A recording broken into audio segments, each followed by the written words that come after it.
جب طالوت اپنے لشکروں کو لے کر شہر سے نکلا تو اس نے کہا کہ بے شک اللہ تمہیں ایک نہر کے ذریعے آزمانے والا ہے، اب جتنے لوگوں نے اس نہر سے پانی پی لیا اللہ کے لشکر سے نکل جائیں گے۔ گویا آزمائش کے بغیر کوئی سفر شروع نہیں ہوتا۔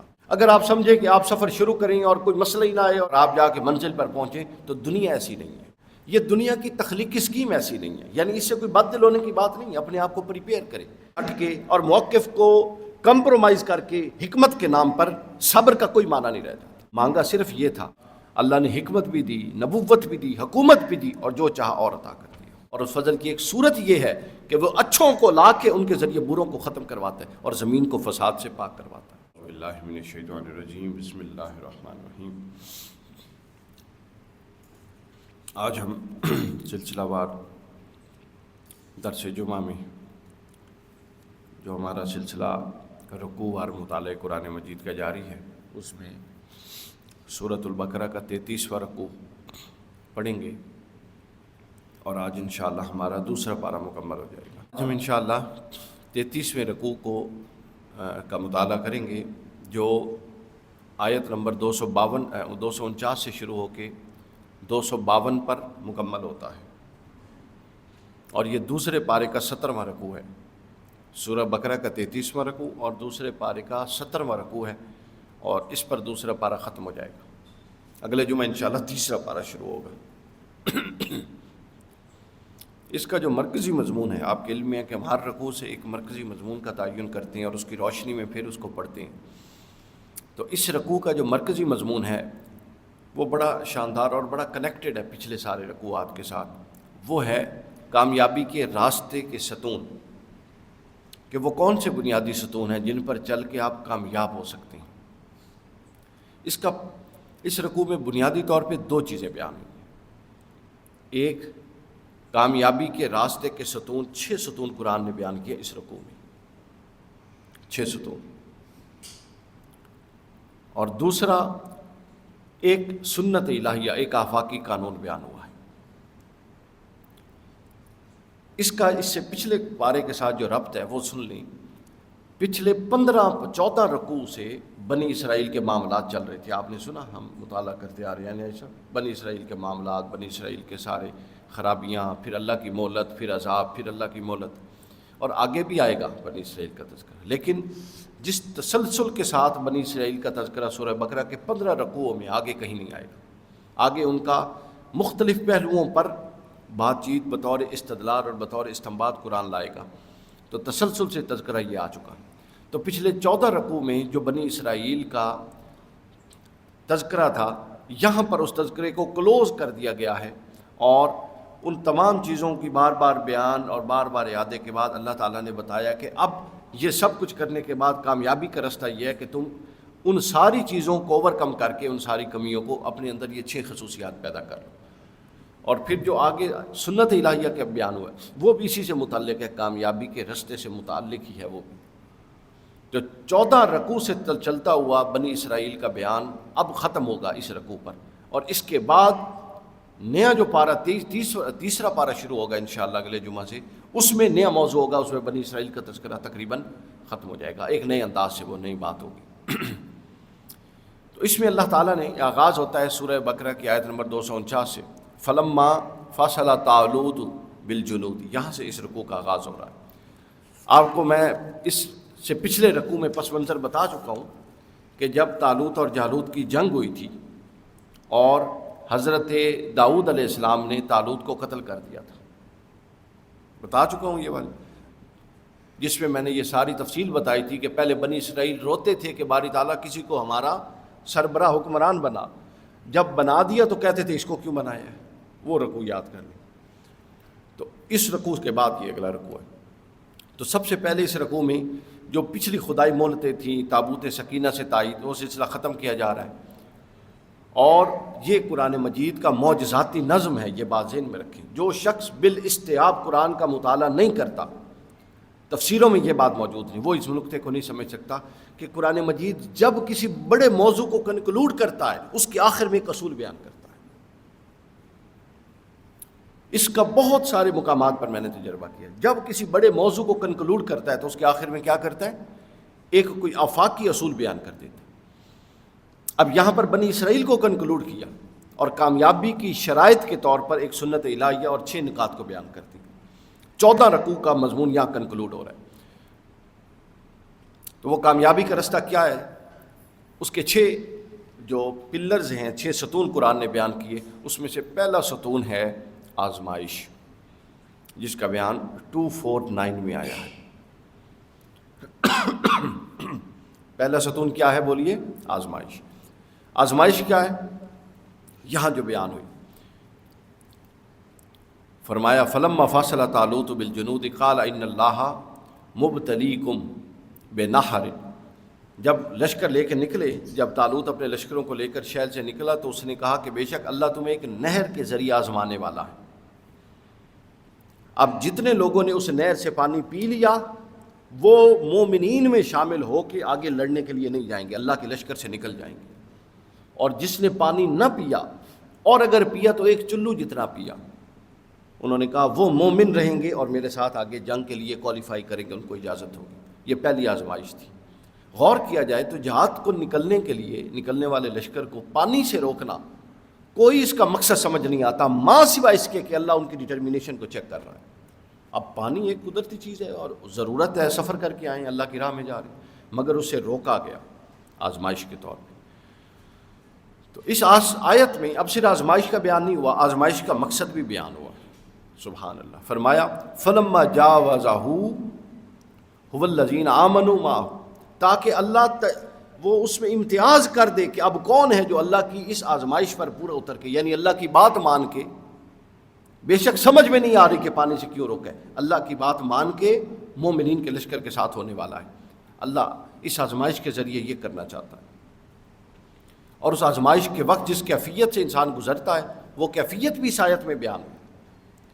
جب وہ اس سے گزرے تو انہوں نے کہا قالوا لا طاقت لنا اليوم، آج تو ہم میں طاقت نہیں ہے، بجالوت و جنود، کہ ہم جالوت اور اس کے لشکر سے ٹکرائیں. یعنی ان کے ایک خوف کی کیفیت میں جو آپ پر وارد ہوتی ہے چیز، اس کا بھی بیان یہاں پر آ گیا. تو گویا آزمائش کے بغیر کوئی سفر شروع نہیں ہوتا. اگر آپ سمجھیں کہ آپ سفر شروع کریں اور کوئی مسئلہ ہی نہ آئے اور جناب موٹر وے کی طرح گاڑی چلتی جائے اور آپ جا کے منزل پر پہنچیں، تو دنیا ایسی نہیں ہے. یہ دنیا کی تخلیقی اسکیم ایسی نہیں ہے. یعنی اس سے کوئی بد دل ہونے کی بات نہیں ہے، اپنے آپ کو پریپیئر کریں. یہ تخلیقی اسکیم ہی ایسی نہیں ہے کہ آپ کے لیے منزل یوں آراستہ کر دی جائے گی. نہیں، آپ نے جد و جہد سے اور مزاحمتوں کے بعد وہاں پہنچنا. پہلا ستون. دوسرا ستون بیان فرمایا، کیا شاندار ربط ہے. آگے بیان فرمایا اب اس آزمائش سے پورا کون اترے گا؟ قرآن مجید نے فرمایا وقال الذین یظنون انہم ملاقو اللہ، صرف وہ پورا اترے گا جس کو اللہ کی ملاقات پر یقین ہے،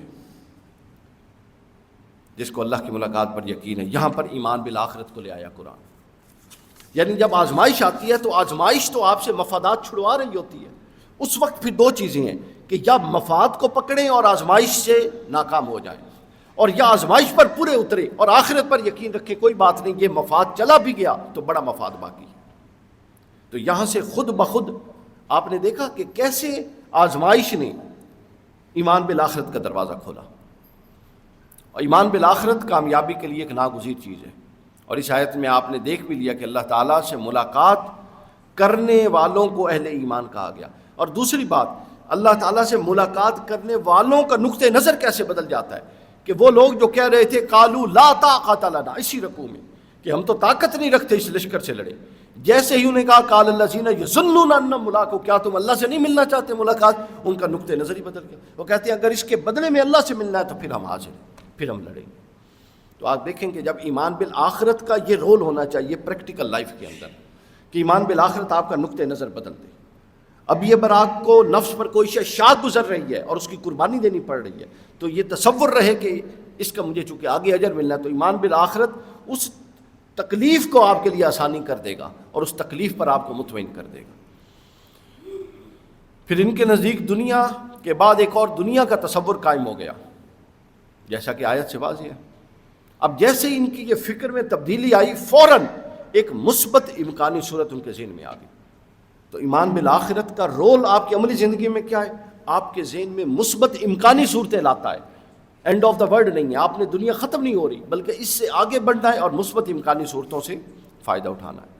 اور جو مثبت امکانی صورت لایا وہ ذہن میں رکھیے، وہ بھی قرآن نے یہاں بیان کی کہ کون سی اگلی مثبت امکانی صورت لایا. قرآن مجید نے فرمایا کم من فئۃ قلیلۃ غلبت فئۃ کثیرۃ باذن اللہ، کہ فوراً ان کے ذہن جو مرعوب ہو گئے تھے، اچانک ایک مثبت امکانی صورت آئی. کہ ایسا بھی تو ہوتا ہے، ہم نے تاریخ میں پڑھا ہے کہ کئی دفعہ چھوٹے گروہوں سے اللہ بڑے گروہ مروا دیتا. یعنی آپ دیکھیں ایمان بالآخرت نے کیسا ان کا زاویہ ہی بدل دیا.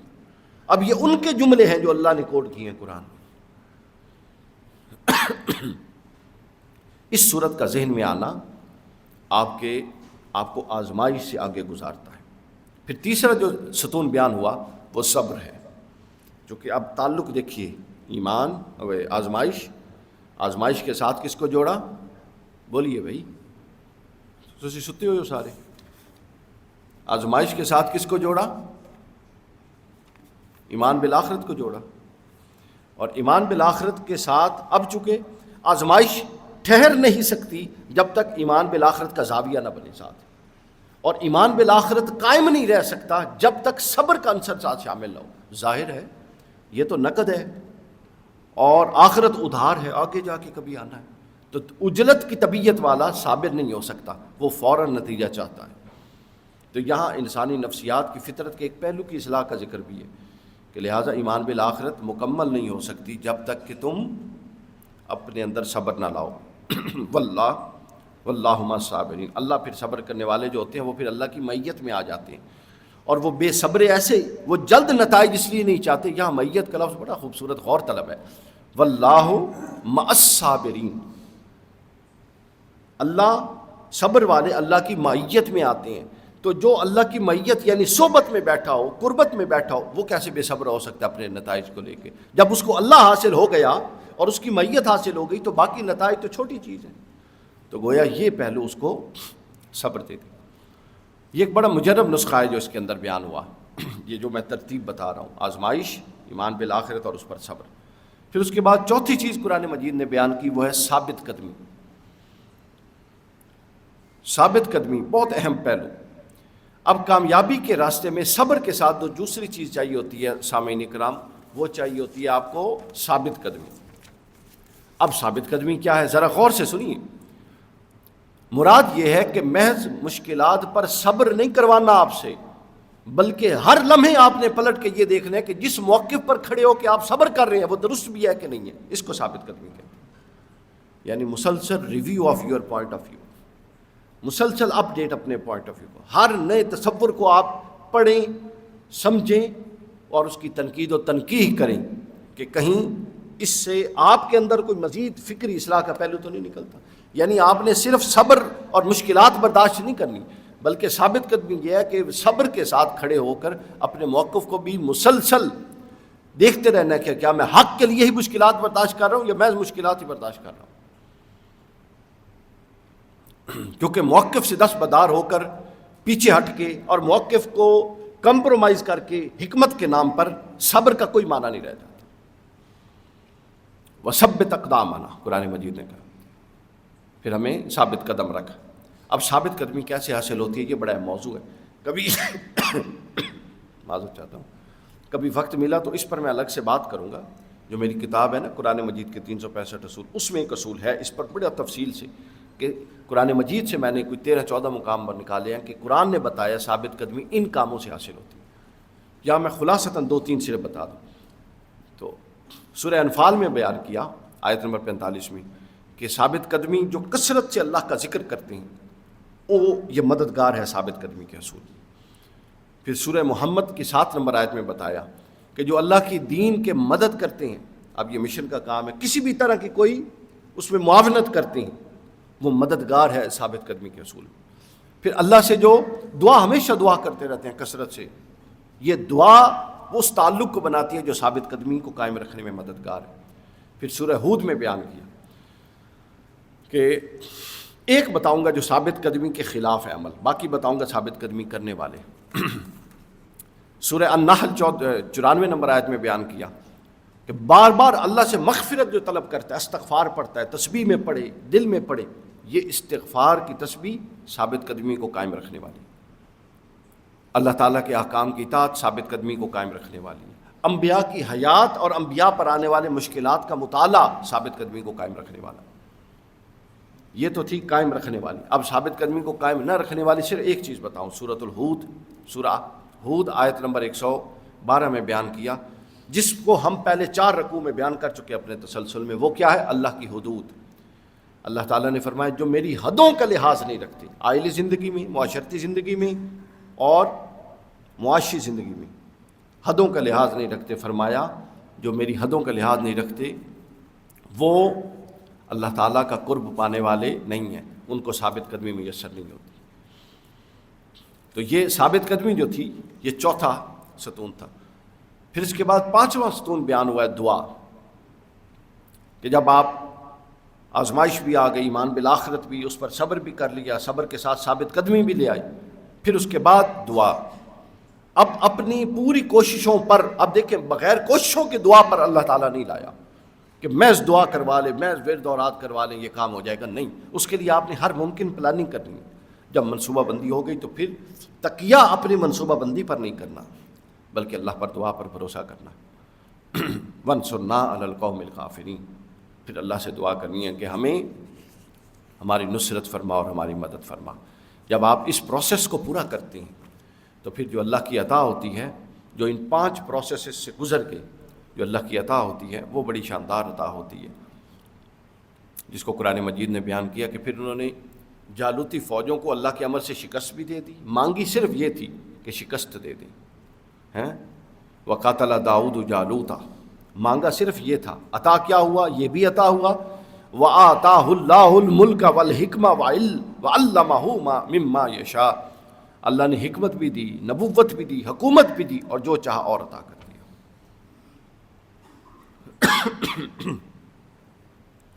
تو یہ ستون تھے جو میں نے بیان کی اس رکوع میں. پھر جس طرح کا میں نے عرض کیا کہ قرآن مجید کے ایک اسلوب ہے کہ جب کوئی بڑا موضوع کنکلوڈ ہوتا ہے تو اس کے آخر میں اس موضوع کا کنکلوژن بھی دیا جاتا ہے اور ایک آفاقی اصول بھی دیا جاتا ہے. تو اس رکوع کے آخر میں جو آفاقی اصول آیا 251 اور 252 نمبر آیت میں سورہ بقرہ کی، وہ کیا تھا؟ وہ یہ تھا کہ حق و باطل میں یہ ایک اصولی چیز ہے. اللہ فرماتا ہے کہ اللہ ہمیشہ، اب یہ بنی اسرائیل کا پورا تذکرہ اس کو کنکلوڈ، کہ حق اور باطل میں ہمیشہ یہ اصولی چیز ہے کہ اللہ حق کو اپنی قوت اور قدرت اور مداخلت کے ساتھ نافذ نہیں کرتا بلکہ بندوں کو کھڑا کرتا ہے، ان کی نصرت کرتا ہے اور اپنے بندوں کے ذریعے حق کو نافذ کرتا ہے اور باطل کو ختم کرتا ہے اپنی قدرت کی مداخلت سے. یہ اللہ کی سنت نہیں ہے. نمرود کو اللہ بھی، وہ جو کہتا تھا نا کہ انا ربکم الاعلی، اللہ بھی اس کو تباہ کر سکتا تھا لیکن ابراہیم کے ذریعے کروایا. فرعون کو اللہ خود بھی کر سکتا تھا مگر موسیٰ کے ذریعے کروایا. یزید کو اللہ خود بھی زمین بوس کر سکتا تھا مگر حسین کے ذریعے کروایا. یہ اللہ کی سنت، اور اس کو قرآن نے اس رکوع میں بیان کیا. وَلَوْلَا دَفْعُ اللَّهِ النَّاسَ بَعْضَهُمْ بِبَعْضٍ لَفَسَدَتِ الْأَرْضُ. یہ اللہ کا فضل ہے، وہ کہتے ہیں یہ فضل ہے. وَلَكِنَّ اللَّهَ ذُو فَضْلٍ عَلَى الْعَالَمِينَ. اللہ عالمین پر جہانوں پر بڑا فضل کرنے والا، اور اس فضل کی ایک صورت یہ ہے کہ وہ اچھوں کو لا کے ان کے ذریعے بروں کو ختم کرواتا ہے اور زمین کو فساد سے پاک کرواتا ہے. یہ اصول بیان ہوا ہے.